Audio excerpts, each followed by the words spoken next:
కావాలని రిటైర్మెంట్ కు దగ్గరగా ఉన్న అధికారులను సిట్ లో పెట్టి రిటైర్మెంట్ కు దగ్గరగా ఉన్న అధికారులను ఉపయోగించి ఇవాళ మా మీద రకరకాల ప్రయత్నాలు చేస్తున్నారు. నేను మాత్రం ఒక్కటే చెప్పదలుచుకున్న అధికారులకు, మీరు అన్యాయంగా వ్యవహరిస్తే, అక్రమంగా వ్యవహరిస్తే, మీరు ఉద్దేశపూర్వకంగా మమ్మల్ని ఇబ్బంది పెట్టాలని ప్రయత్నం చేస్తే, మీరు రిటైర్ అయిన తర్వాత కూడా ఏ పొక్కలో దాక్కున్నా, సప్త సముద్రాల బయట ఉన్నా మిమ్మల్ని పట్టుకొచ్చి విచారిస్తాము. ఎవరిని వదిలిపెట్టే ప్రశ్నే లేదు. చట్టాన్ని అతిక్రమించినా, న్యాయబద్దంగా వ్యవహరించకపోయినా, ఉద్దేశపూర్వకంగా తప్పుడు ప్రచారం చేసినా, తప్పుడు లీకులు ఇచ్చిన పోలీసు అధికారులను వదిలిపెట్టే ప్రశ్నే లేదు. అంతకంతకు అనుభవిస్తారు.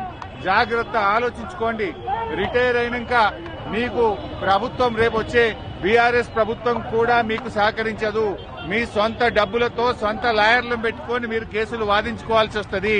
అన్ని దృష్టిలో పెట్టుకుని న్యాయబద్దంగా వ్యవహరించండి, చట్టబద్దంగా వ్యవహరించండి. రేవంత్ రెడ్డి దావోస్కెళ్లి ఆయన ఇచ్చే డైరెక్షన్ లో కాదు, మీరు చట్ట ప్రకారంగా వ్యవహరించండి. దావోస్ నుంచో, సిపి నుంచో, ఇంకొకరి నుంచో తప్పుడు సూచనలు, వాళ్ళిచ్చే ఆదేశాలను మీరు పాటించి చట్టాన్ని అతిక్రమిస్తే మాత్రం దానికి మీరే బాధ్యత వహించాల్సి వస్తుందని